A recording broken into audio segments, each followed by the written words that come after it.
10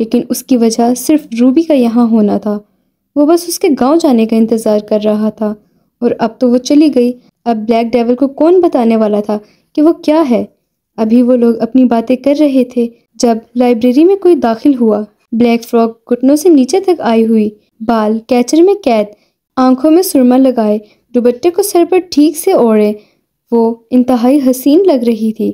اس کی رنگت گوری ویسی ہی تھی، اور اس میں اس کی ناک میں ہلکا سا ہیرا چمک رہا تھا جس نے اس کی شخصیت میں اور 4 چاند لگا دیے تھے۔ بلیک ڈیول نے ایک نظر اسے دیکھا اور اگلی نظر ہی اس سے پھیر لی۔ اس نے روز کو کہا تھا کہ وہ گھر دیکھنا چاہتی ہے۔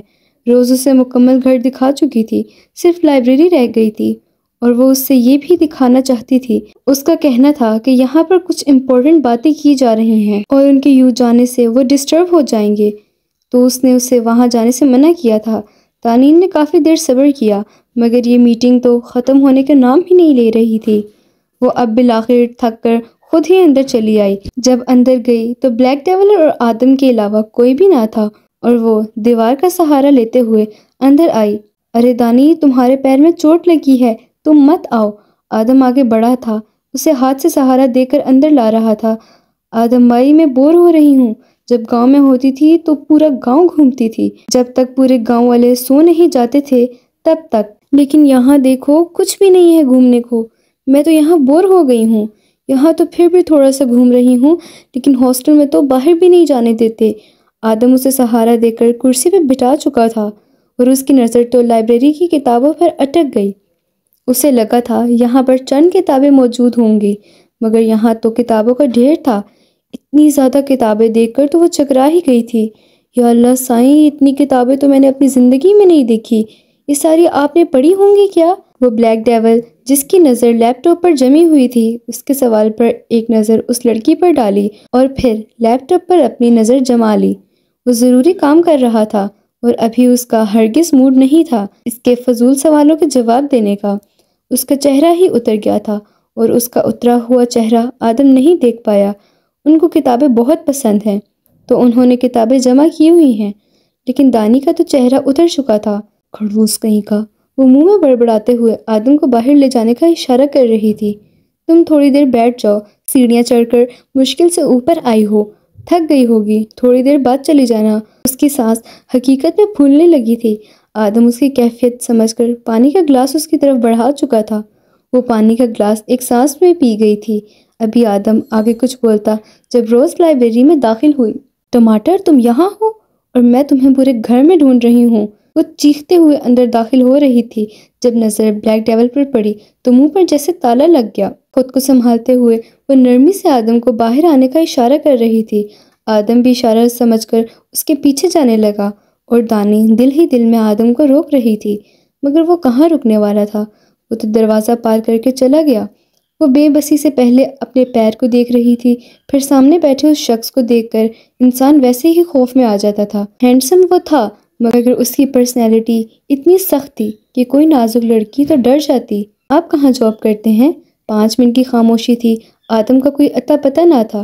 اس نے خاموشی کو توڑتے ہوئے سوال کیا تو بلیک ڈیول نے پورے طریقے سے اسے نظر انداز کیا، اور یہ بات دانی کو ناگوار گزری تھی۔ وہ منہ بناتے ہوئے اب ادھر ادھر نظریں گھمانے لگی۔ اچھا نام ہی بتا دیجئے، جسے دیکھو آپ کو بھائی کہتا ہے۔ تو آپ کا نام بھائی ہے؟ وہ جب سے آئی تھی تب سے اس کا نام اسے نہیں پتا تھا۔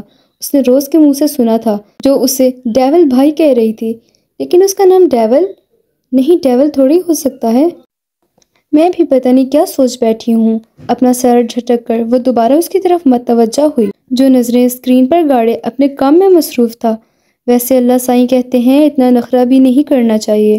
بے شک وہ جسے چاہے عزت دے اور جسے چاہے ذلت دے، اور آپ کے نخرے دیکھ کر تو میرا دل چاہ رہا ہے۔ کیا چاہ رہا ہے دل؟ وہ دان چباتے ہوئے کچھ بولنا چاہ رہی تھی، اس کی اگلی بات پر وہ حیران رہ گئی۔ اب وہ مکمل طور پر اس کی طرف متوجہ تھا۔ اس کے اور دانی کے درمیان 2 ٹیبل جتنا فاصلہ تھا، مگر دانی کو وہ بالکل اپنے سامنے محسوس ہو رہا تھا۔ کچھ نہیں، اسے غصہ آتا تھا، تو وہ سامنے والے انسان کو نظر انداز کر کے اپنا غصہ اتار رہی تھی، مگر یہاں بیٹھے شخص کو دیکھ کر تو اسے پسینہ آ گیا۔ ایک گیم کھیلیں؟ جب وہ بیٹھ کر تھک گئی، اسے اپنی بوریت دور کرنے کا بس یہی راستہ نظر آ رہا تھا۔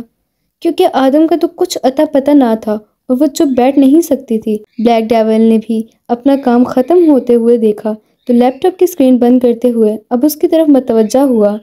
ایک سوال آپ کریں گے اور ایک سوال میں کروں گی، لیکن سچ بولنا ہوگا، بالکل سچ۔ بلیک ڈیول دلچسپی سے اس کی آنکھوں میں آنکھیں ڈال کر دیکھ رہا تھا۔ 3 سوال پوچھیں مجھ سے اور پھر 3 سوال میں آپ سے پوچھوں گا، اور سچ ہی بتانا ہوگا کیونکہ جھوٹ مجھے پسند نہیں ہے اور سچے لوگوں کو میں بخش دیتا ہوں۔ ریممبر۔ اس کا لہجہ اتنا سنجیدہ اور سخت تھا کہ دانی کو بے اختیار خوف محسوس ہونے لگا، مگر اسے ڈرنا نہیں تھا، اسے ہمت کرنی تھی، اس کا سامنا کرنا تھا۔ ڈن۔ وہ بھی اب کرسی پر ہی نظریں گاڑے اسے دیکھ رہی تھی۔ پہلا سوال۔ بلیک ڈیول کی بھاری بھرکم آواز آئی، آپ کا نام کیا ہے؟ یہ سوال اس کے ذہن میں کافی ٹائم سے تھا، مگر وہ جانتی تھی وہ اس کے ذریعے اس سے جواب لے سکتی تھی۔ اس لائبریری میں خاموشی تھی، موت سا سناٹا۔ دانی کو جواب کا انتظار تھا اور بلیک ڈیول کی نظریں صرف اس لڑکی کو ہی دیکھ رہی تھی۔ 1 سیکنڈ، 2، 3، 4، 5، 6، 7 اور پھر بلیک ڈیول کی آواز آئی، ابان، ابان شاہ۔ اور دانی اس کا نام سن کر ساکت رہ گئی۔ اس کی پرسنالٹی پہ یہ نام سوٹ کرتا تھا۔ نام تو ایسا تھا جیسے کوئی بھی معصوم سا کیوٹ سا لڑکا ہوگا، مگر سامنے اس کو دیکھ کر کیوٹ تو چلو دور کی بات، لڑکا کہنا بھی غلط ہوگا۔ یہ تو ایک باڈی بلڈر مرد تھا۔ دانی خود کو حواسوں میں واپس لاتے ہوئے اب دوسرے سوال پر آ رہی تھی۔ اس کی نظروں سے وہ گڑبڑا رہی تھی کیونکہ ابان کی نظر صرف اس پر ہی اٹکی ہوئی تھی۔ وہ نہ پلک جھپکا رہا تھا نہ اس سے نظریں ہٹا رہا تھا، اسے اس کی نظروں سے خوف محسوس ہو رہا تھا۔ آپ کیا کرتے ہیں؟ لوگوں کا قتل۔ جواب فوراً آیا تھا اور دانی کو اپنی ریڑھ کی ہڈی میں سنسناہٹ محسوس ہو رہی تھی۔ اس کے ماتھے پر پسینوں کی بوندیں آشکار ہو رہی تھی۔ وہ ہرگز یہ جواب سمجھ نہ پائی۔ لوگوں کا قتل؟ 5 منٹ کی خاموشی کے بعد وہ کہکر لگا کر ہنسنے لگی، مگر ابان کی نظر اسی طریقے سے بس اس پر ہی جمی ہوئی تھی۔ یعنی آپ گیم میں لوگوں کا قتل کرتے ہیں؟ میں تو ڈر ہی گئی تھی۔ پکا آپ فری فائر کھیلتے ہوں گے۔ ایک پل کے لیے مجھے لگا آپ سچ میں کرتے ہیں۔ وہ اپنا ذہن دوسری طرف لے کے جاتے ہوئے خود کو روک رہی تھی۔ ویسے لوگوں کا قتل آپ گیم میں کرتے ہیں؟ وہ آنکھیں چھوٹی کیے ہوئے سامنے اس شخص کو دیکھ کر پوچھ رہی تھی۔ کیا یہ تیسرا سوال ہے؟ وہ فضول باتیں نہیں کر رہا تھا، سیدھا پوائنٹ کی بات کر رہا تھا۔ اگر اس کا جواب دیں گے تو 3 سوال کمپلیٹ ہو جائیں گے۔ اسے لگ رہا تھا اس سوال کا جواب وہ ویسے ہی دے گا، مگر وہ تو حساب میں پکا نکلا۔ ابان نے محض اشارے سے جواب دیا، نہیں، یہ تیسرا سوال نہیں ہے۔ اسے آج موقع ملا تھا اس شخص سے سوال کرنے کا، اور وہ یہ موقع اس طریقے سے ضائع نہیں کرنا چاہتی تھی۔ وہ کچھ ایسا پوچھنا چاہتی تھی وہ شاید کسی کو نہ پتا ہو، لیکن ایسا کیا ہو سکتا تھا؟ وہ سوچتی رہی جب ابان کی آواز اس کے کانوں میں آئی، ٹائم اپ۔ دانی جو سوچوں میں گم تھی، اس کی آواز پر ایک دم اس کی طرف نظریں گھما کر دیکھنے لگی۔ اس گیم کا رول ہے کہ 5 منٹ میں سوال کرنا ہے۔ اگر 5 منٹ میں سوال نہ کیا تو سوال ضائع ہو جائے گا، تو تمہارا سوال ضائع ہو چکا ہے۔ وہ مزے سے ٹانگ پر ٹانگ رکھے اسے بتا رہا تھا، لیکن مجھے نہیں پتا تھا یہ کون سا رول ہوا، مجھے پہلے بتانا چاہیے تھا آپ کو۔ وہ گڑبڑا رہی تھی۔ اس سے اچھا تھا تو وہ یہی سوال پوچھ لیتی جو وہ تھوڑی دیر پہلے ہی پوچھ رہی تھی۔ ابھی وہ زیادہ مذمت کرتی جب اس کی آنکھوں میں ناگواری وہ بخوبی محسوس کر چکی تھی، اور اس وقت وہ چل بھی نہیں سکتی تھی۔ اسے ڈر لگ رہا تھا کہ اگر اس شخص کو غصہ آ گیا اور کہیں اس نے اس کا گلا دبا دیا تو وہ مر جائے گی، پھر ڈاکٹر کون بنے گا، اماں ابا کا سپنا کون پورا کرے گا، گاؤں واپس کون جائے گا۔ بہت سارے اندیشوں نے اس کے اندر جنم لے لیا تھا۔ وہ بس چپ رہنے میں ہی اپنی عافیت جانتے ہوئے چپ ہو گئی۔ میری باری۔ اور وہ دل ہی دل میں دعائیں کر رہی تھی کہ کوئی ایسا سوال نہ کر لے جس سے وہ جواب ہی نہ دے پائے، کوئی مشکل سوال نہ کر دے۔ وہ دل ہی دل میں دعائیں مانگتے ہوئے اب اس پر نظریں ٹکا کر سوال کا انتظار کر رہی تھی، اور اس کے سوال پر تو گویا کسی نے دانی کے جسم سے خون نچوڑ لیا ہو ایسا محسوس ہو رہا تھا۔ کیا تم نے کسی کا قتل ہوتے ہوئے دیکھا ہے؟ وہ گھبراتے ہوئے کرسی پر اپنی گرفت مضبوط کر چکی تھی۔ اس کی آنکھوں میں ایک عجیب سا تاثر تھا جو دانی کو ڈرنے پر مجبور کر رہا تھا۔ بے اختیار دانی کے دل نے آدم کو پکارا تھا، لیکن اس کا تو کچھ اتا پتہ نہیں تھا۔ قتل میں نے نہیں، میں نے ایسے کبھی نہیں دیکھا۔ اس کے تو لفظ جیسے گلے میں ہی مر گئے تھے۔